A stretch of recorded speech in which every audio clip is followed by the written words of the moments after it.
દ્વારકાધીશ મંદિરમાં આજે અડધી કાઠીએ ધ્વજા ચડાવાઈ છે। વીજળી પડવાથી નુકસાન થતા અડધી કાઠીએ ધજા ચડાવાઈ છે। અબોટી પરિવાર પરંપરાગત રીતે આ ધજા ચઢાવે છે। દ્વારકા મંદિરની ધજા પર વીજળી પડી હતી। ઘટનામાં કોઈ જ પ્રકારની જાનહાનિ નહોતી થઈ।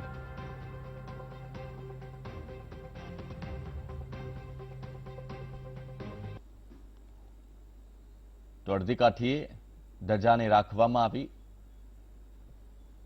જે વીજળી હતી એ દ્વારકાધીશના મંદિર પર પડી હતી, એના કારણે ધજાને નુકસાન થયું હતું। વીટીવીના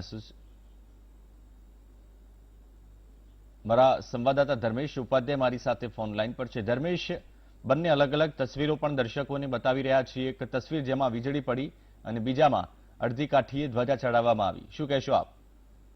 જી જયેશ, ગઈકાલે વીજળી પડવાના મામલે દ્વારકાધીશ મંદિરના શિખર ધ્વજ પર જે વીજ પડી હતી તેને લઈને શિખર ધ્વજ પર થોડું નુકસાન થયું હતું, જેના કારણે આજે અડધી કાઠીએ ધ્વજા ચડાવવાનો નિર્ણય લેવાયો છે। શિખર ધ્વજ પર ધ્વજા ચડાવવા માટે પાટલીના જે બે ભાગ છે તે બે ભાગને વીજ પડવાથી નુકસાન પહોંચ્યું હોય ત્યારે આજે અડધી કાઠીએ આ ધ્વજા ચડાવવામાં આવી હતી।